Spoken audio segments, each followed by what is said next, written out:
All right, everyone, welcome back. Ben Barber here to take you through the next module, marketing REOs. And it really goes without saying. Make sure I'm on my click is right, but this is my favorite time. Marketing the REO, absolutely my favorite time because it is now time to sell the asset, right? Here's what I want you to remember with REO. Our goal is to sell this asset quickly and for the highest return possible for the bank or for the lender, okay? So like I think that as an REO agent, you have the ability to really help people understand the cash for keys process, understand the eviction process, restore the neighborhood by doing the prop pres and maintaining values. Like you impact so much by being an REO agent. For the bank though, you're protecting the asset. You have two jobs: protect the asset and sell the asset, right? Sell it quickly. So remember that we're trying to get the highest net return for the lender, for the bank, in the shortest amount of time possible, okay? So just a quick recap. Before we've listed, we've already done all the initial services, okay? So we have cut the grass, we've winterized the home if it needed to be winterized, we have done our trash out, we've done a personal property eviction if that was needed, we have done a sales clean, okay? If there was snow, we've removed the snow if it's dangerous. We've salted the driveway so that we don't get ice buildup. We've boarded the window. We've completed the rekey. Maybe we've made some safety repairs, or maybe we've made some property repairs, right? Like if we decided to go in and we were targeting an FHA buyer, so we went new carpet, new paint. Like we've done the repairs. So basically the home is ready to market. Any repairs that we've made, we've done them. The property is vacant, clean, free of personal property. Initial services have been completed, which means we're ready to list, okay? Listing an REO is a little different than listing a traditional sale, and here's why. Like, yes, we're still going to put the property photos up. We're going to put the agent remarks, but within the agent remarks, you're going to put some very specific language that is, A, going to protect the seller, and B, it's going to save you a ton of time. And I'm going to give you an example in just a second here. But that's the whole point of this is like, let me give you some advice.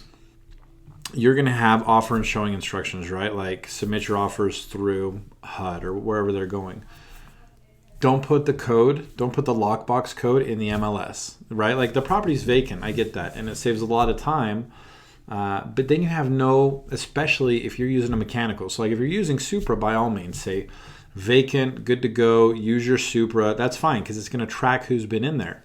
And as we talked about, your outsourcers and your clients aren't going to use Supra because they don't have Supra access, right? So they're going to want a mechanical code.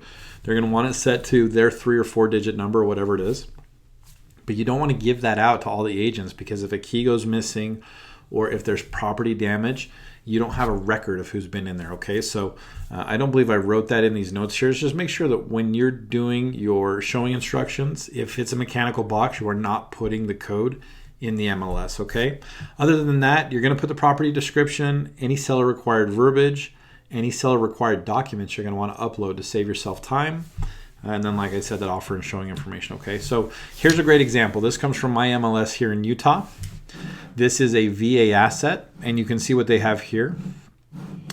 Seller's name is Secretary of Veterans Affairs. Okay, so what they didn't put here is that if there's any modification to this verbiage, the contract is going to be rejected and everybody's going to have to re-sign. Now, the big pain in the ass thing here is, it actually says it right down here, electronic signatures not accepted, which means that this poor agent is going to print the VA contract, get wet signatures, so if they've messed up anywhere, it's rejected by the asset manager. They have to go get things re-signed or initialed. But either way, it's taking up big chunks of time, right? So your agent remarks, especially on an REO, need to really give all the information that an agent who is unfamiliar with the REO process or unfamiliar with this lender is going to need to know to properly submit the information over to you, okay? So let's just walk through this one. They've come through and they've said, here's our remarks, beautiful large home with vaulted ceilings and open floor plan. Very easy to see, like all the standard stuff, our Utah standard square footage disclosure. And then they have very specific information for the client, the owner of it, okay? Seller's name is Secretary of Veterans Affairs. Seller does not pay customary closing costs, including title policy, escrow fees, survey, and transfer fees, which is true. Now, they will pay them if the buyer closes with their title company, okay? So they're not going to come out and say that because they're trying to recoup as much money as possible. And keep in mind that, just like with the seller, the bank is looking at a bottom line net. So if they're paying more for title fees and all this stuff, they don't like it. But what they're saying is, hey, we understand that it's typical for a seller to pay those. This seller is not going to blindly do that. And then they may have some information that they'll send out saying, if you close with our national title vendor, then we'll pick those up. Or they may say you can negotiate that into the price, okay? Proof of funds or lender pre-approval letter required, dated within the last 30 days. On the back end, guys, there are very specific things, especially for VA, that they require to be considered an offer. Now, if somebody were, and this is where we talk about this in other modules, but the number one complaint with agents, or I guess I'll say escalations with would-be buyers, and like the number one congressional inquiries and things like that, is over the offer process. Okay, and you'll have buyers that say they weren't fairly represented, their offer wasn't submitted. At VRM, on the VA account, we have to have a fully signed and executed real estate purchase contract. That's the VA's purchase contract. It's a 2-page contract. And then we also have to have their verification of funds, so a pre-approval letter or proof of funds. If they don't submit those two together, it's not considered a complete offer. So an asset manager may completely disregard that offer because it doesn't come with the pre-approval letter or proof of funds. So they're saying proof of funds, dated within the last 30 days, but what they're not saying is if you don't follow this, your offer may not be considered, okay? Property sold as is, just like any real estate transaction, property sold as is. Earnest money to be made out to title company of buyer's choice. So if the seller was actually offering to pick up the customary title fees for the seller, they would say, here's our national title company, we want it held there, or maybe a trust account with the agent. And then please see the attached VA purchase contract and sales agreement. That needs to be submitted in place of the REPC, no state contract required. I would change this around. This should be put at the very beginning, right? Let somebody know right away you're using my contract. Electronic signatures are not allowed. And if you mess any of this stuff up, I'm going to reject it. Now here's all the information you need to know. And they could go a step further by having a video, or they could have a phone number saying for information on how to submit the offer correctly, call us, right? Now that may be mandatory depending on which client you're working with. Most of the outsourcers are going to have a task of some time for you to enter the information into the MLS and then send the asset manager a PDF of the MLS information so they can verify that the verbiage is incorrect and that the home has indeed been listed. And then once that task is signed off, that starts your days on market, okay? So you may have a little bit of a different time variance with the KPIs where you may be running it like 3 days on market, but if it took the asset manager 3 days to clear that task, their days on market starts from that day. And be cognizant of that, because the 3 days that it took them to sign it off, you were most likely in a pre-list status, so your days in status were longer for that metric, okay? Anyway, so this is the information that they've given for this MLS asset. MLS asset. It's funny, I just read MLS, but for this VA asset, okay? And then here's the information. They attached a VA sales contract. So they had the information here. They did a good job. What I would have added is an actual PDF that said, here's how you submit an offer to the VA, or like a Q&A type thing, because there is quite a process, okay? It's not like short sales where you're waiting to hear back from, like we're not escalating this and having a committee determine if we're going to take a loss. The asset manager will have some authority to accept an offer, but if the variance between the sales price and the list price is too great, they're most likely going to have to escalate that. So what do I mean by variance? Go back to my chalkboard here for just a second. But okay, so if my list price is $100,000, you guys see that? So that's my list. Okay, if an asset manager is given like a 10% variance, let's say 10% variance, that means they can accept any offer that is greater than 100K, or anything that is really just, I guess I could have just said anything greater than 90K, right? Because that's a 10% variance. If I lose 10 grand, I'm down to 90. So think of this as like a net. And then depending on which vendor you're actually working with, which outsourcer, they may say that net is simply sales price, right? So net to them equals list price minus sales price.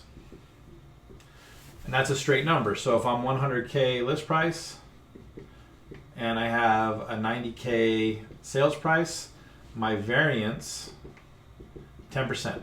Okay, so the asset manager could accept that. Now that's assuming that I have no concessions, because some may say, well, you have to put your concessions in. So in that case, so let's take my 90,000 offer. So I have a 100,000 list, a 90,000 offer, but they want $3,000 for closing costs. Okay. So now my offer, my net offer is 87K, which is an 87% variable. So if the asset manager only had approval to 90% or higher, this would escalate to an operations manager like me to review and approve. Okay.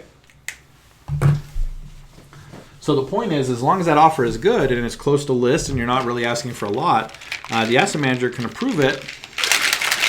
Sorry, my throat's right out. The asset manager can approve it and can get you back the contracts pretty quick. So understand what their threshold is. That really helps you.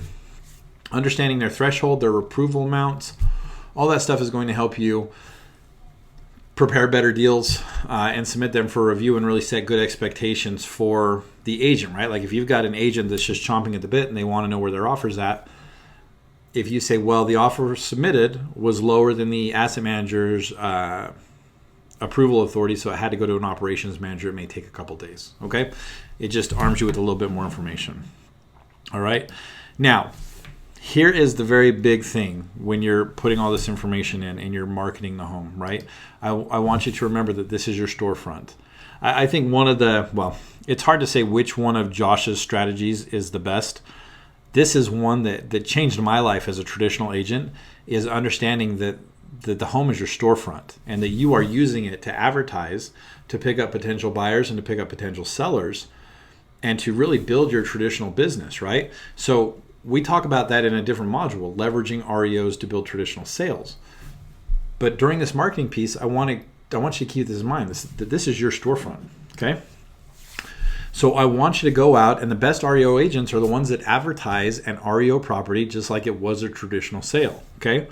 Start your marketing, put it on social media, send out just listed to the neighborhood, do an open house if the house is, if the house is set up for a first timer or for an end user, right? Like it's going to go FHA financing or VA financing, then do an open house, have people come in, get the sign up stuff done, and build a buyer pool. And then that's going to give you such valuable feedback to give the asset manager if you need to do a price reduction. You can say, hey, I had 30 people through an open house and here's the feedback that I got from them. But you can also do it on a house that is just a true REO. It's been boarded up. It's going to be a cash sale only. You can start building up a list or a group of investors that are looking for these cash deals, or people who are looking to make their first flip property, so that the minute yours hits, you can send out all this information and possibly pick up the buy sell. Now, what you're going to want to watch on that is that asset managers are trained to make sure, and I'm going off script, so I apologize, but asset managers are trained to look at who's buying it and to see if there's any relationship with you. Because like I've said in other modules, and I'll say until I'm blue in the face, a lot of people who are designing these systems and these processes and these policies and procedures are doing it with a base understanding that you're out trying to screw them. So if Ben Barber is representing this REO asset for VRM and Greg Barber is the buyer, the asset manager is going to say, I need you to tell me if you're related to him. If I'm not, everything's fine. If I am, I could be reassigned from, I could be fired from the account completely, right? Now, if I've had a conversation with the asset manager, and I've done this before, I had one, I think the asset was like 87 days on the market or something like that. And the agent came to me and he said, hey, if we really need to sell, I know my dad is looking to buy an investment property. He would buy it. Well, at 87 days, I looked at the information. We set the list price at what I thought based on good comps from the appraisal and from the BPO. The house was on the market for almost 3 months and we had really no activity. So I didn't see it as the agent trying to hose us over on this one, okay? It made sense for me to do. But if he hadn't told me that up front, then I probably would have fired him from the account, okay? So back on track now. This REO asset can build your traditional sales because it is your home front, okay? So again, just market it. Do your social media stuff, just list it. Mega open houses if it's applicable, right? Make it a home sweet home for somebody, right? Remember that our goal is to pen the asset, and this is some terminology that you want to know. Pen just means we're in pending status, we're under contract, but it's a term that, especially in the like in Texas, they use a lot. Pen the asset, right? We want to go in. We want to go under contract in 30 to 45 days. Okay, 30 to 45 days. Now that's a question I get a lot. Once I tell people that, is they say, "Well, why 30 to 45 days?" Right? Traditional sales right now, anyway, in 2016, 2017, market's really hot for sellers, right? So why 30 to 45 days? The banks don't want to feel like they're giving the home away. Okay, same like a homeowner should not give the home away. So if I go out in one day and I'm like a lower asset, let's say I'm $75,000, and I have 20 offers in the first day, and I'm at $75,000, and someone's offering me $100,000. The first thing an asset manager asks and an operations manager asks is they say, why didn't I set the list price at $100,000? Like, how did we miss the market so bad? So that's the thing that we want to look for, and I'm going to make sure I don't duplicate myself.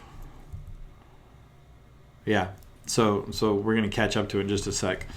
The goal is to recover as much money as possible, so keep that in mind. So if you sell it too fast, we think that you have underpriced a home to just sell it quickly, and you left money on the table that could go back for the bank. I talk about this in the offers, but I want to reiterate it. When I was with Green River Capital, we went through a very intensive training on how to negotiate offers, and we were, as managers, we could not accept the very first offer, even if it came in at list. We could not accept it. We had to counter with something like more earnest money or a more aggressive close date or waive contingencies or something like that. And if the offer, like if the net amount wasn't at list, we had to go back over and over again. I have gone back 2 or 3 times over $500 on a sales price, because this is all a return investment on a bank that's liquidating 1,000 assets a month, right? $500 on 1,000 assets is $500,000 recouped. So asset managers are trained to squeeze every single deal, every single penny out of that deal. So if you sell this home too quickly, we're going to think that you underpriced the home and left money on the table, okay? Which is bad. Now, the thing that I don't mention here, I'm just going to put this back up on the whiteboard, is if you sell it too fast, we think you underpriced the property. But also, here's the thing we're looking at. We said this on the KPIs, and I just want to reiterate. And remember, KPI is a key performance indicator, okay? And one KPI is going to be net recovery, or typically known as net X.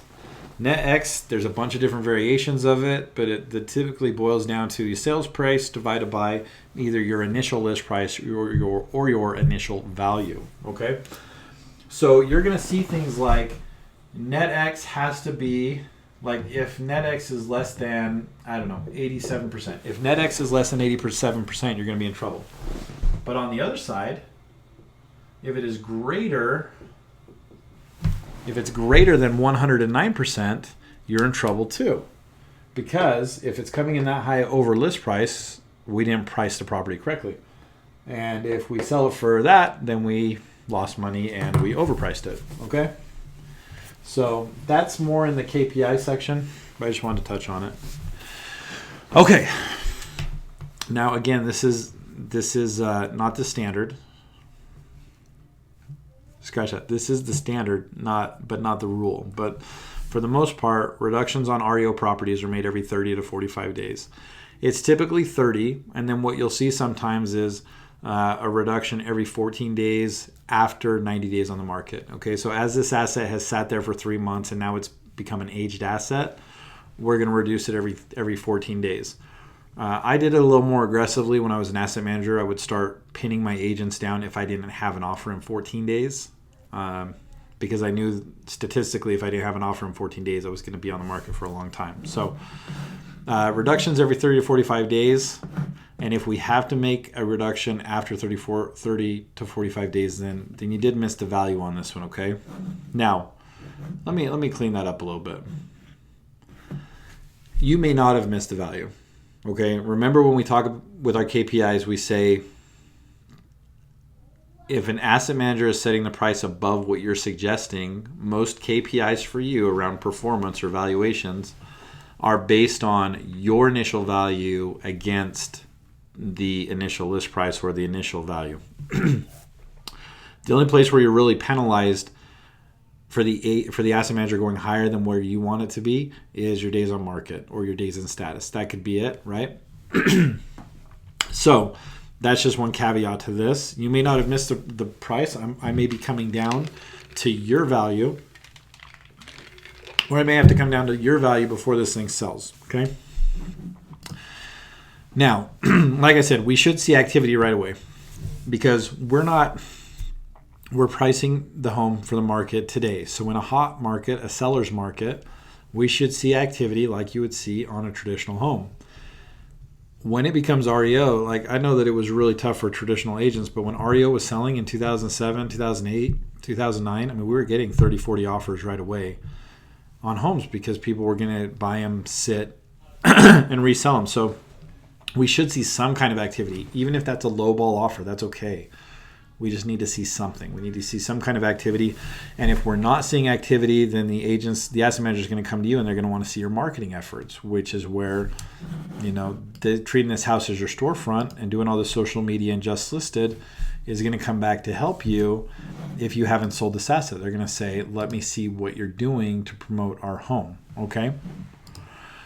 Now, these are the stats I talked about, and REO companies are huge on their stats. They know everything because they track it because it's part of their KPIs. So we know, and this is just for some of the accounts I've been on, this isn't factoring in every single REO, but it's a good sampling because it was a large pool.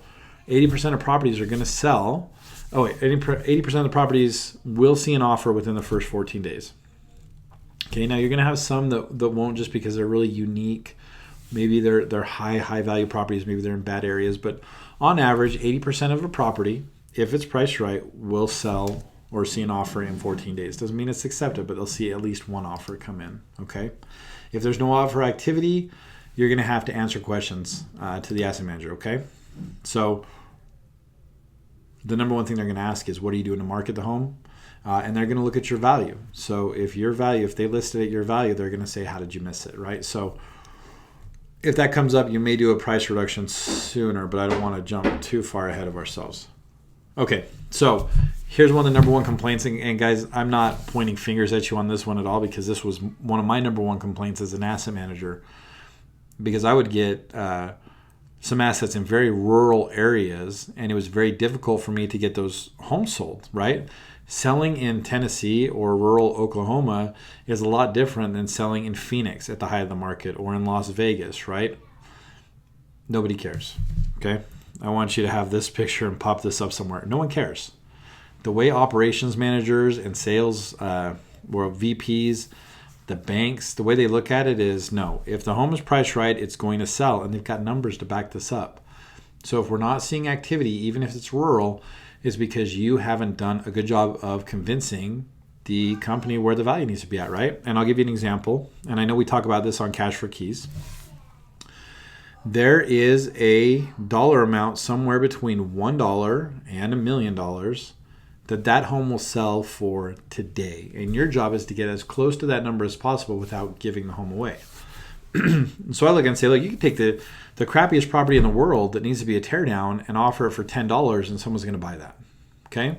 Now, when I say that seems like a very unrealistic plan because who's going to sell a home for $10? We have approved market strategies on homes that are in bad areas that need to be demolished. Their only value is in the land. The land value shot. And part of our market strategy is donating those homes to the fire department to go in and do training, burn the house down, and then get it off. And now it gets off our books. The bank gets to count it as a donation. They get to take tax credits for it. So somewhere between $1 and $1 million, every single home is going to sell like that. And your job is to know what it's going to take to make it happen. Okay? So if you're in a rural area, nobody cares. Bad list price, poor market strategy, tough. Low market, fix that. So when you're looking at the decks, you're not like, man, he's crazy. Tough market, yeah, nobody cares. And I want you to understand, though, that I understand how frustrating that is, because as an asset manager, like I said, I've been in areas where it was incredibly difficult to move a home just because there was lack of financing and there was a very small pool of buyers. Rural areas don't have the cash buyers that the big cities have. That's just a fact. So you have to be a little more creative with how you're marketing it. You need to add a little bit of a different type of value. Okay. I sold a home that was located, I think it was 30 or 40 miles from employment, and that was the number one hangup, is that this asset is too far away. Nobody wants to go because gas prices are through the roof. We did a $2,000 gas card with an accepted offer and had it sold within a week after making that change. So I understand that it's frustrating and that you're going to have challenges. You're going to have code violations that need to be cured. You're going to have unruly tenants that won't leave. You're going to be in a bad area of town. You're going to be somewhere where there's no jobs, somewhere where there's no lending, no financing. Like, I understand this, and your asset manager understands it. Your job as an agent is to prepare for all this up front, and this should all be accounted for in your valuation, okay? If we know there's a scarcity of jobs, my BPO needs to reflect that. So I'm not taking my value and saying, hey, I'm just going to compare against these and just go, here's my summary, my comparison summary, apples to apples. I'm going to factor in the average days on market because of the job, because of limited jobs, and then I'm going to do my due diligence to determine what I would have to do, where that would need to be priced to sell in 30 days. If the asset manager doesn't go with your value, that's your safety net. That's what you can fall back on, right? If the home hasn't sold in 30 days and they're lighting you up and saying, why isn't this sold? The answer is because you didn't price it where I said to price it. But when they price it where you say to price it, you're on the hook. And so that's why, again, treating this like a storefront is so valuable to you, because you are gathering potential buyers for this home. So when push comes to shove, you have a great network of people that you can send your new listing to, okay? And you can shorten your days on market. So we talked about this. If the asset manager is preventing you from selling, you can dispute the list price. And we go over that, how to successfully dispute it or professionally dispute. Doesn't mean it's always going to be successful. You can dispute the market strategy. If you say, we absolutely have to sell, we have to do repairs to sell, nobody's going to buy a home that needs to be updated, you can push back on that if they go as is. And if the asset manager doesn't listen initially, we're going to talk about this in a sec, but when you come back and do your market strategy, your revised market strategy, your monthly marketing report, and then they do a revised market strategy, you'll say, we still need to repair this home. I believe we need to repair this home to sell, okay? Better inform the asset manager about your market. That's where you're talking about lost jobs, lost financing, right?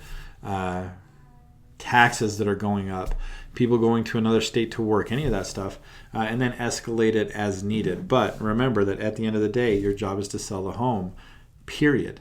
And you're not going to be afforded a ton of excuses, especially if you're getting everything you need. If you're getting the list price and the market strategy that you need, you have to perform. And if you can't perform, you're going to be replaced, okay?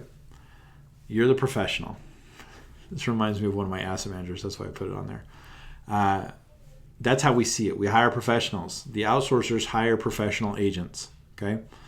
That's why you see, and it's so hard to get in. And once you get in, it's so lucrative because the vendors, the outsourcers want to make it difficult to get in because they want the best agents to come in, okay? Because they can't afford to stay on the market with a bad value. They can't afford to stay on the market because the market strategy is garbage, or because they have an agent that isn't in tune with what's going on in the market, and they don't have their pulse on the economy and things like that. So you're the professional. We expect you to do all these things, okay? You have to help the asset manager sell the asset. They may be in Dallas and you're in Phoenix. They don't know anything about your market. They don't even know, like, if they got to have an airplane, they would have no idea what to do with that kind of dry heat because they're used to the humid heat, right? That's fine. Your job is to fill in the gaps, help them sell the asset by helping them understanding your market and what it takes, okay? So if you can't do this, if you can't help them understand the market, if you can't help set the right value, and if you can't sell the asset, if you can't set that up, you're going to be fired. Okay, they're going to take that asset, move it to somebody else, which, as we talk about in our five ways to get in and grow your REO business, this is one of the fastest ones, is bird dogging assets. To look at a home that's been on the market for 30 days or longer, do a valuation, send it to the asset manager and say, hey, I can sell this thing for you. Here's what you're missing. Here's what you don't know about our market. Here's what you don't know about the condition of that home. Here's why you're overpriced or underpriced, whatever it is, right? This is a great avenue for people to come in and take your business. And it's what I teach with the strategies to get in and grow your business. So once you have the business, you've got to protect yourself from other agents trying to get in. To do that, you have to work with the agent and sell them. You have to sell them on selling the house according to your terms, okay? Not according to your terms, but based on your feedback, based on your experience and your expertise, all right? Now, let's get away from assets, being 30 days on the market, and just recap. So we've done all of our repairs, if there were any. The property's been vacant. It's been cleaned out. We listed it. The home's on the market.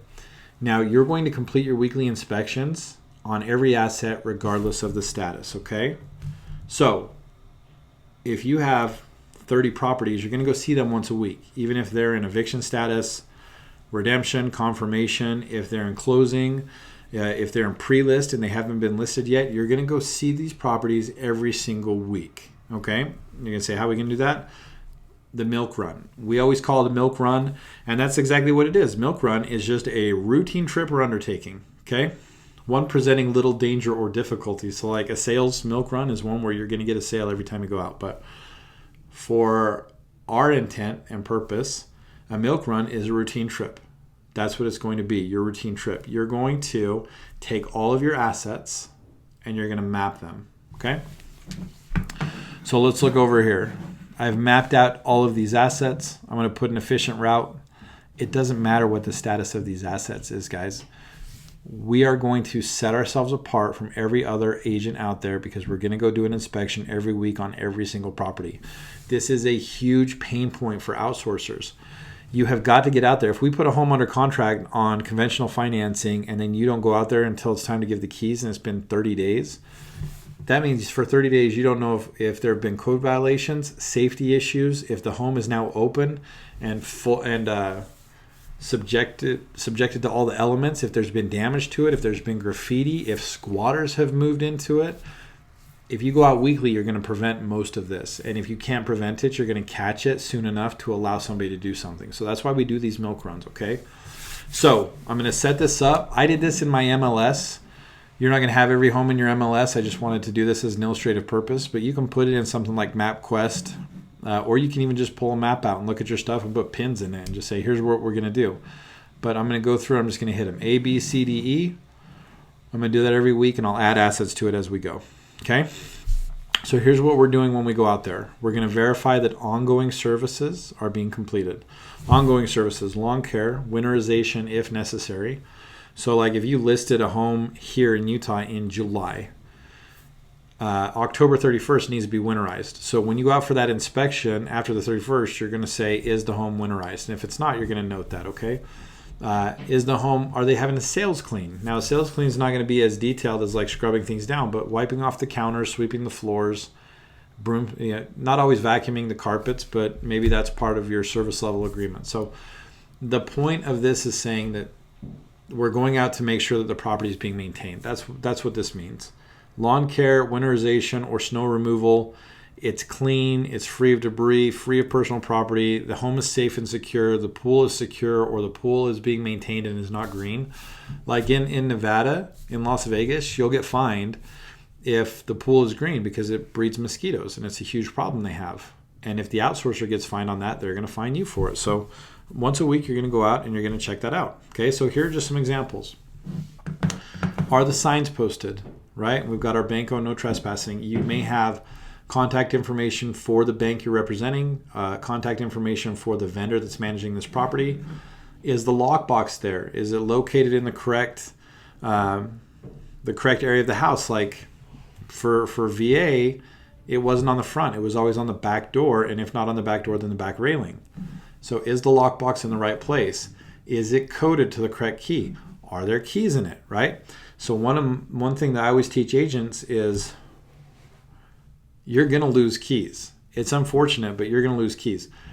Vendors are going to accidentally keep them with them. Agents are going to accidentally keep them with them, especially like a VA, well, not a VA inspector, but an inspector for the bank or the outsourcer that's not used to constantly being responsible for the keys. They're going to put them in their pocket a lot and just lock the door, the turn handle, okay? So when you get a new asset and it gets rekeyed, make a bunch of keys. Like that minor expense up front is worth it to not have to go rekey the house later on. So here's what we're looking for. We've got the signs, we've got the lockbox in the correct location, set to the right code with keys in it that actually work. This one is not the best example. It's a good example in that it has been boarded. Even though it's been boarded by like 3 different boards, that's fine. It's been boarded, so it's secure. But this is a safety issue, all this glass. So during your inspection, you would see this and you would say, yeah, great. The property has been boarded. That's fantastic. It's secure. We need to remove that glass. And you would have the vendor come out and do it, or you'd put on some gloves and take it out yourself. Okay? We want to make sure that the property is being maintained. That doesn't mean that it's got the prettiest rose bushes on the block. Okay? It means that the grass is cut to an acceptable height, typically like under like 4 inches, 4 to 6 inches. Well, I guess anything over 6 inches, it needs to be cut. And then we're making sure that the bushes are trimmed. They don't have to be styled. They just have to be trimmed. The house has to be visible. And then look at this. This is like a sales clean. So I know this is a really nice house in here, but sales clean just means it's free of debris. It's been swept. There's no garbage. There's no layers of dust. The only thing this is missing, there would be a sign-in sheet for people.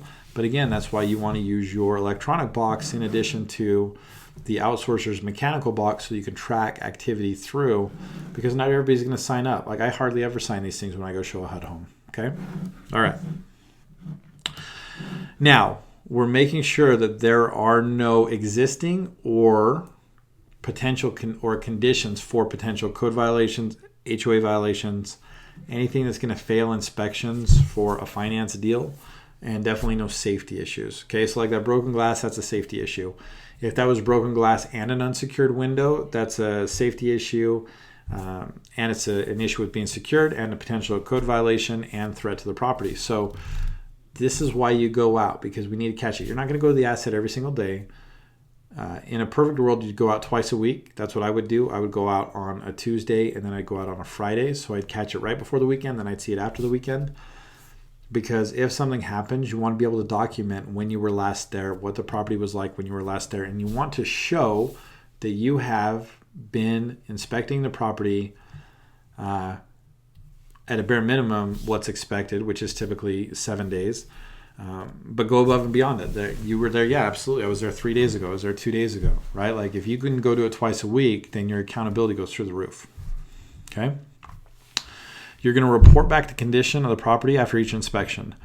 Now, here's what I like. You're not always going to have a task that says, give me the property condition inspection, like a property inspection. You're not always going to have a task. So this is where you can add value to the asset manager. Now, I'm not a fan of emailing or contacting an asset manager or anybody in the operations department more than is necessary because of the sheer amount of volume, the sheer amount of emails and phone calls they get and the amount of tasks that they have to do.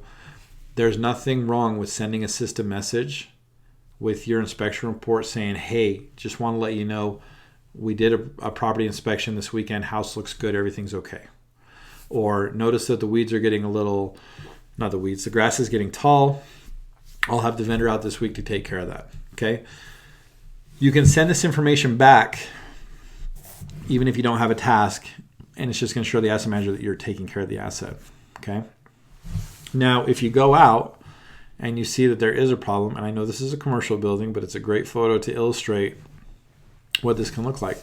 I mean, this is just overgrown grass and you've got things growing up the side here, okay? If you go out and you see that there is a problem, you want to get the property preservation vendor out right away, okay? If they're scheduled to go out in the next day or two, make a note of it, ask the asset manager if that's okay. But if they're not supposed to be out there or if they haven't been going out there, and that's usually what's going to happen. Something like this hasn't had initial services done. And if they had initial services completed, which is initially taking that long care and knocking it all down, it's been months since anybody's been out to this property, okay? So in that scenario, you'd contact Prop Pres. You'd want to get them out right away. If they're not listening, you want to get the outsourcer involved, right? See if they have any pull. And sometimes the outsourcers are managing that prop pres vendor. So it may be an issue of calling a repair specialist or someone who's in, if you have a prop pres department, and saying, yeah, these guys are dropping the ball. Here's the photos I took, because you took date stamped photos when you went to the property that week, and then you sent them through the system of record to show the property wasn't being maintained, or you submitted them through a task if you had a task open for that, okay? So you're going to tell the outsourcer if you aren't getting a response from the prop pres vendor, or if that's part of the expectation of the outsourcer, right? Like some are going to say, let us manage that relationship. Great, less for you to worry about, but you're going to tell them the property is not being maintained, okay? Here's the thing. If the request falls on deaf ears, which it can, that happens all the time, fix it, okay? As an operations manager, I could not tell you to just go fix it and take a loss. And as an asset manager, I could not tell you that either. And I was an advocate for agents to not have to front expenses that weren't going to be reimbursed. I hated that. I hated when agents didn't get reimbursed because I thought we were taking advantage of them, and I hate that feeling. But I look at this a little different, and here's what I mean by this. This is your storefront. This property is your storefront, right? It's a representation of you, and the commission that you earn on this is part of your overall business model, right? Like we've talked about before, you could choose to work from your home, or you could have a high-rise office. You could have no secretary and you're doing everything yourself, or you have a secretary. You could have an assistant that's helping you out, or you're doing everything yourself, okay? You can drive a super fancy car, or you can buy a 10-year-old, 20-year-old car that's paid for that runs just fine and doesn't look the best. That's part of your business model. That's part of your financial model. When you look at an asset, you have to look at it at the same perspective, okay? If you front all the money on an REO asset, you'll lose money. There's no point doing it. If you're not reimbursed for your cash for keys, that alone could wipe out your commission. Repairs, absolutely, that could wipe out your commission. So I'm not saying you go make those things, okay? Make sure you understand and hear me on that. I'm not saying that you go just eat every single expense. But I do expect you to manage the property. And if it was me, and I was managing a property, and it's my storefront, and I'm getting paid on it, if I go out there and there's issues, I'm going to fix it. And that's where my broker emergency kit comes in, okay? Remember, your broker emergency kit's going to have a lawnmower edger, garbage bag, cleaning supplies, just Clorox wipes that just pull out one wipe at a time to just wipe some of the dirt down, wipe some of the grime down, right? If I'm setting up my business, and we talk about this more in the module about actually setting up and growing your business, the person that's going out doing this milk run, right? I'm going to have somebody that goes out in a truck to do this milk run every single week, and this is what they have in their truck. They have a lawnmower, and I can buy an old beat up truck for $500, right? And drive that thing around. Let them take the lawnmower, the trimmer, the garbage bags, and you don't have to go do a pristine job, but go out there and knock it down. Take the photos, send it back. A lot of times you can be reimbursed for that expense. And like we say, you can potentially start your own prop pres company and make a little money on the side for doing this stuff. That would be great. But that's like silver lining. The real point of this is that you're just doing whatever you have to maintain that asset, okay? Point the fingers after you've resolved the issue. But if it's within your capacity to get out there with this broker emergency kit and at least get the grass cut down, get the trimmings bagged up and taken off the property, get the property wiped down, throw a board up if there's a broken window, right? Throw it up from the inside and nail it. You're going to avoid code violations, because this is and I'm going to get ahead of myself and I don't want to do that. But remember, your priority outside of selling it is to preserve the asset, because the asset manager isn't out there themselves, right? You're a representative of the bank and of the outsourcer. So you have to preserve this property. That's what you have to do. You're responsible for it. Okay? At the end of the day, you are. It's yours. These are some good examples. So if as an asset manager, I see the property as like this, and this is what my property inspections come back as, like I've got, okay, it's boarded, right? The only thing missing from this is maybe some signs, like we've got right here, no trespassing sign, or contact information for the vendor, or contact information for the prop pres company. But I see there's no access issues. I see these are boarded, that's boarded. That's fine. The grass there's no grass there. This grass is down this bush. This is what I'm saying. It doesn't have to be stylized, right? It doesn't have to be completely clean, but this also hasn't grown into a tree that's like this big, that's taken over this whole house. It's got railings there, so there's no safety issues. This might be a little bit of a safety issue, but because I have so much boarded up, I would probably let it go, right? And then on this one, it's just an old house, but nothing's boarded because there's no broken windows. Everything's fine. The yard's being maintained. These are okay. Everything is fine there. So I've got this little thing for you. If this is the case, if I go out and I see that property, probably miss it because I was talking, but if we go out and we see a property and it looks like this, right, and you're maintaining it,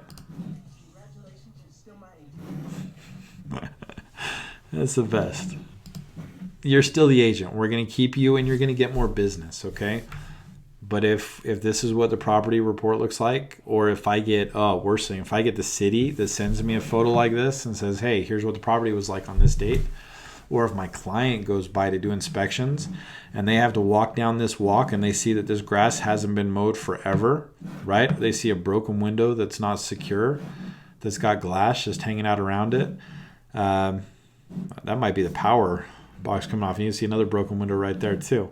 Or they see all this junk and debris in front and the grass isn't being maintained and there's personal property things, and you're probably going to lose this listing and you may lose your entire portfolio. They may temporarily suspend you and not give you new assignments. They may reduce the amount of assets you can have at one time, or they may just completely take you out of the system. Okay? You've got to maintain the properties. It's incredibly important to maintain these properties. Now, here's something else that you need to be aware of. It's incredibly important that you maintain these, A, so you don't get fired, but B, so you don't actually lose money on the deal. Okay? If a violation occurs that you could have avoided, the asset management company, the outsourcer, is going to push back on you to eat that expense. They're not all going to do that, but most of them will. Okay? So if the grass is being cut, or if the grass is supposed to be cut, and it's not, and the city has to go out and they have to cut it, and you never notify anybody that the grass got long in the first place, or you didn't send an email or make a phone call saying, hey, please get somebody out to cut this grass. Like, let's say you're not going to follow my advice. You're not going to have this broker emergency kit. Okay, you said, hey, that's not what I want to do. My outsourcer needs to be responsible for that. I'll go do the property inspection. I'll look it over, but I'm not going to cut the grass. I'm not going to pay somebody to cut the grass. Okay, that's fine. If you go out there and you see something, if you see a condition like this, you have got to document the system that you raised your hand and asked somebody to help you out. Okay, so you would take these photos, send them to the asset manager through messaging in the system so that you have a record of when you sent it to them, and you're going to say, please help, PropPres needs to get out there. Okay. If you had to send this to the PropPres vendor, you would send it as an email and you would CC the asset manager, and then you would also copy that note and put it in the system if you couldn't message the vendor right from there. So if you're not going to fix it, you've got to document that you saw it and that you asked somebody to take care of it. Okay. If you didn't, if you were quiet, it's possible you're going to pay some code violation fines. Okay. You're going to see that, especially like utilities. You'll see that like in REO, we're responsible for the utilities, right? The agent is. So there's a finite amount of time when you have to get approval for past due expenses and for fees. So let's just say the water bill is $1,000 and like $300 of that is late fees and other fees and violations, right? So the outsourcer is going to get approval. They're going to say, yes, you're approved to pay this $1,000, and you're always going to want to get that approval in writing. You're approved to pay $1,000, which includes X amount of dollars in late fees. Make sure you get that in writing. Once you have done that, if you get late fees because you just didn't manage your books, you're not going to be reimbursed for those. You're going to eat that cost, okay? So, a little sidebar there too. Assets are typically reduced every 30 days. We really already said that. You're going to prepare a monthly marketing report. Now, I found this example just to say, I mean, this is overdone. You don't need anything this extensive, but you're going to prepare your monthly marketing report, and most likely it's going to be something that the outsourcer, like it's going to be their monthly marketing report form because they want those completed a certain way, and that form is going to coincide with the task that's in the system that you're going to have to complete, okay? So mostly you're going to do your weekly property inspections, and then once a month you're going to do a monthly marketing report, and that's going to trigger a revised market strategy for the asset manager to see if they need to do a price reduction or if they need to change their strategy and make repairs, or a combination of the two. Okay. Here's an example of one. The MMR is going to look just like the MMR, your monthly marketing report. It's really going to look just like the BPO, with the difference of this information here, right? So like this is a BPO. You probably won't have any of this information, like, because you've done this initially. Now, if they request an updated BPO, then you're going to put this information back in, and you're not going to copy it over from the old BPO. You're going to look at what the market is doing today. Okay, that's very important. So this really isn't going to be part of your MMR, but this is. You're going to have new comps that you want to bring in. You're going to have new sales that you want to bring in. You're going to have new active listings that you're going to want to bring in. So here are the components of a typical monthly marketing report. Original list price, which is funny. It's funny because the outsourcers have this information in their system, but they're probably still going to ask for it anyway. Original list price, what the current list price is, how long we've been on the market, the number of showings, which is why you want to keep that electronic record, and then you want to follow up and ask for feedback, right? Comments and feedback, they want to know what people liked, what they didn't like. They're also going to want to know any offer history and what happened with those offers. So let's put this down.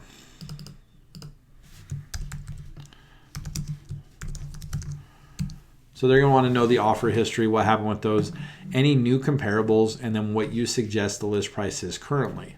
Now, I've got this little asterisk here because here's the one thing that I would always kick back on my monthly marketing reports. If you gave me a BPO that had 3 list comps, these were the 3 homes that you thought were in direct competition with this property, so I want to know what happened to those. On your monthly marketing report, it should include a follow-up of all of those used for active. I'm not interested in seeing you recycle the sold ones. And if you do use a sold comp that you used on the BPO, you really need to put reasons why, because otherwise it looks lazy and it's going to upset some people.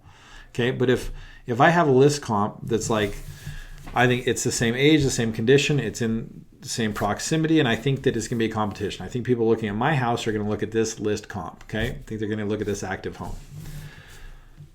Your MMR should say what happened to that. So if that home went under contract and mine hasn't, then I want to know why.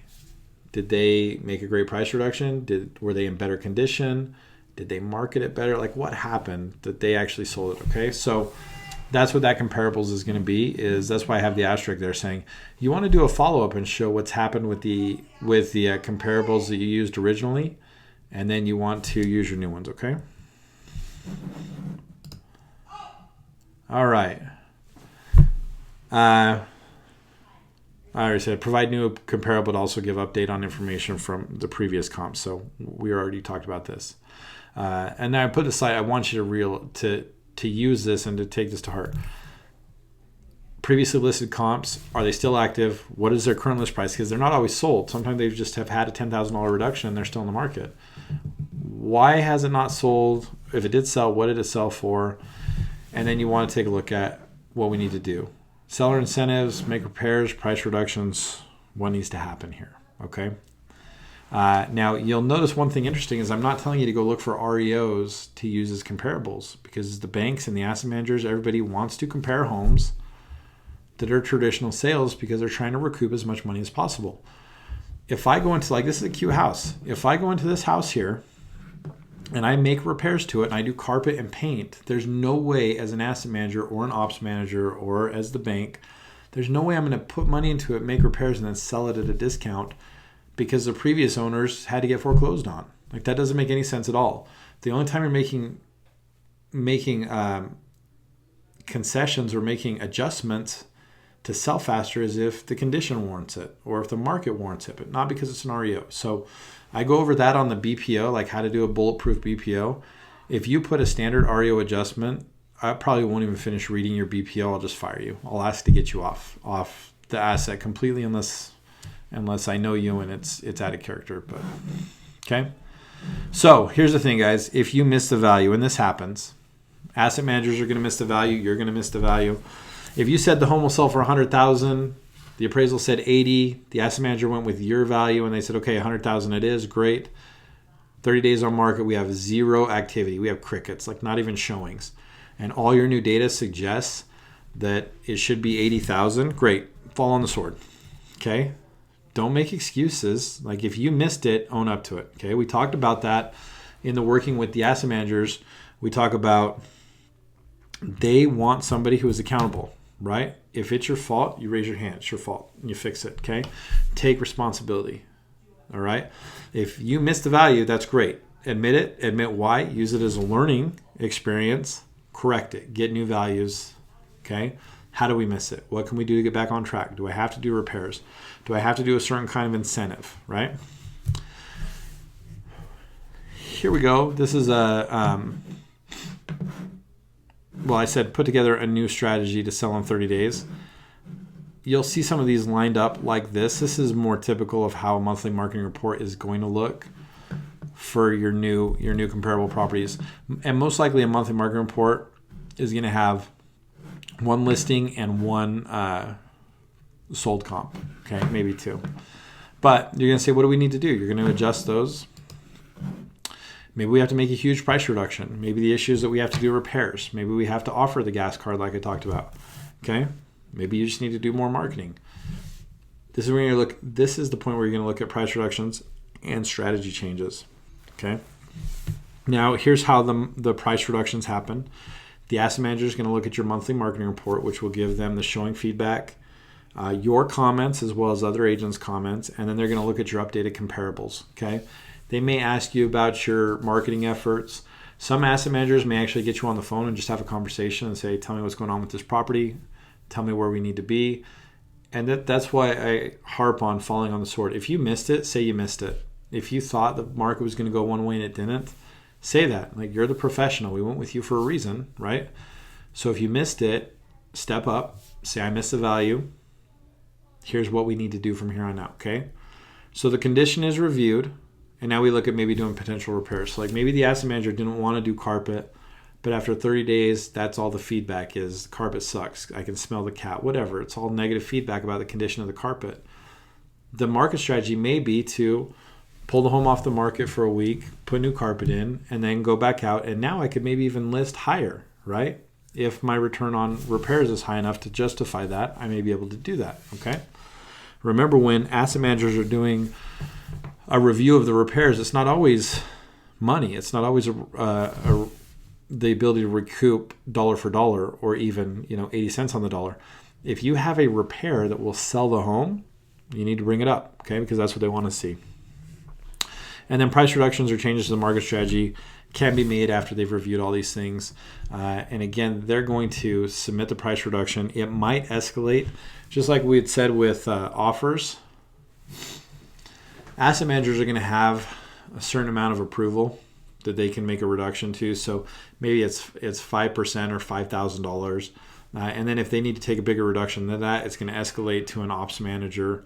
The ops manager is going to have the same restrictions. And if we're going 100,000, the agent wants to cut to 50, that's way too big for the agent to make that reduction. It's too big for the operations manager to make that reduction. That's going to go to the VP, okay?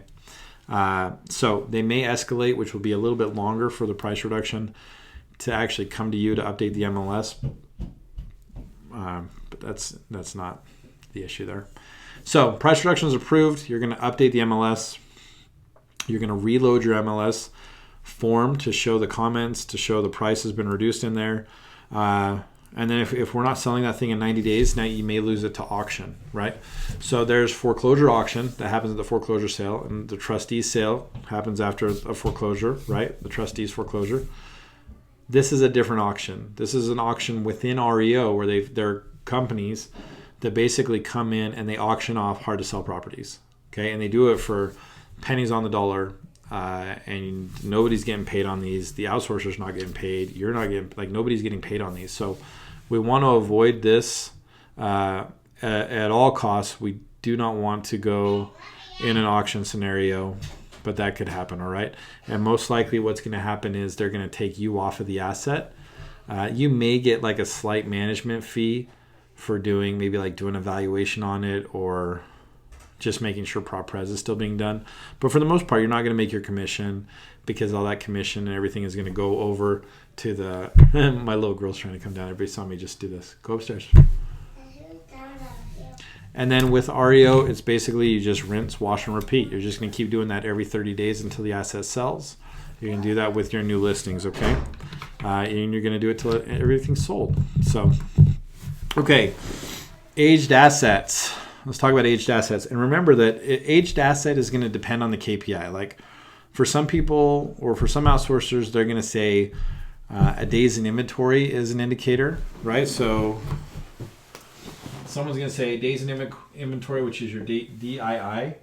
Anything greater than 240 days in inventory is aged, right? Anything under 240 aged. Anything over 240 days in inventory is aged.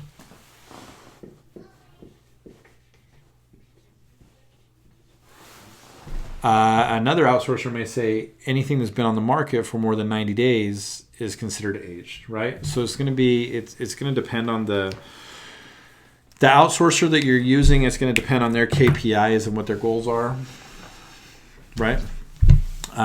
So understand what those are. But on the aged, biggest pain in the ass you're ever going to find. Here's why they suck.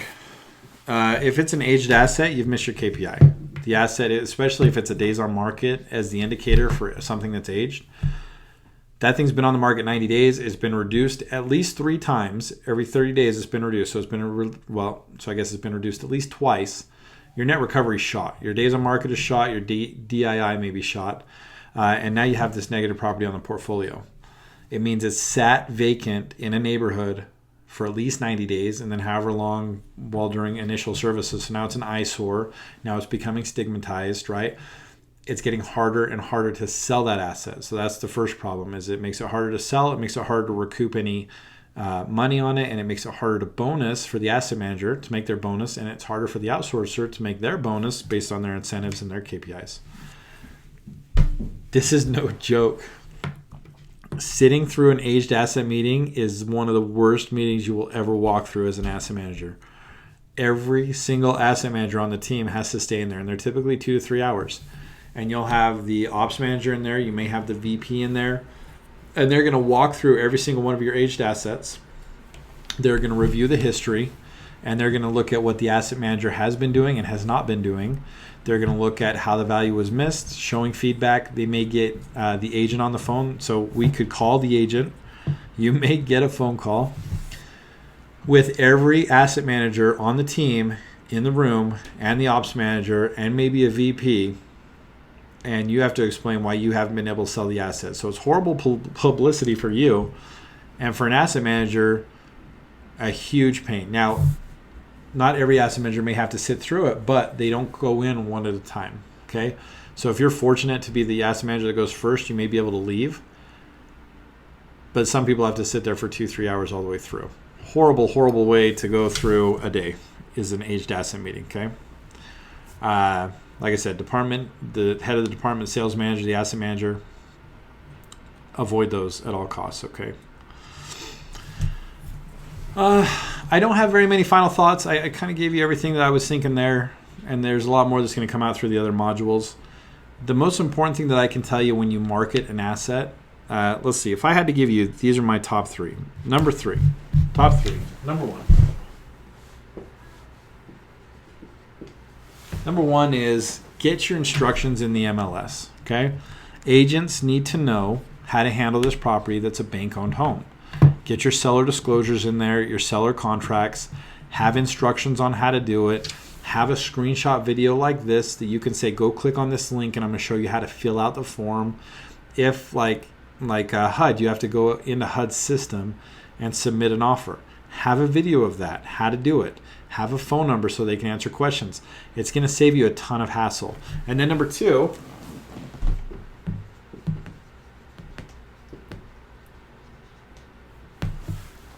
it's your storefront. Treat the REO like it's your storefront when you're marketing it. If you never leverage that REO for traditional sales, that's okay. Okay? I mean, I want you to. I want you to have as much business as you want. But if you're treating it like it's your storefront, you're going to sell it. And that's what everybody wants. We have to sell this asset, and we have to do it in a timely manner, typically under 30 days. 30 to 45 days is a good barometer. Okay? And number 3...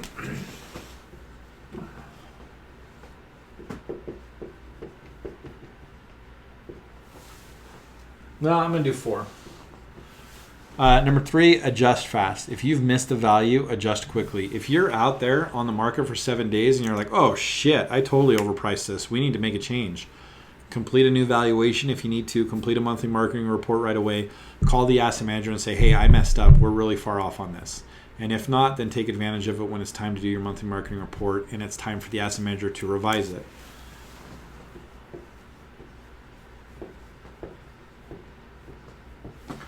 And then lastly, but definitely not least, protect the property, right? Preserve the property. Make sure prop res is being done. Do your milk run once a week. Take your broker emergency kit out there and make sure that property is being maintained. If you have a vendor assigned to it for prop res and they're not doing a good job, work to get them taken off and maybe get another person on it, or seek to get reimbursed for your expenses or for your time and travel and gas and all that. But take care of the property, okay? It's going to avoid violations. It's going to avoid fines. It's going to avoid reassignments all the way through. All right. All right. That's it. That's all I have here. So again, I really appreciate you being with me. I know I jump from thing to thing, but I appreciate you hanging in there with me and going through this module. As always, questions, comments, anything you want to discuss, any unique scenarios that you'd like some advice on or some guidance, get with me, get with Josh. Let's get these answered for you. Let's get a dialogue started and let's get them resolved so that you can go out there and just keep kicking ass. All right. So thanks very much. I'll see you on the next module.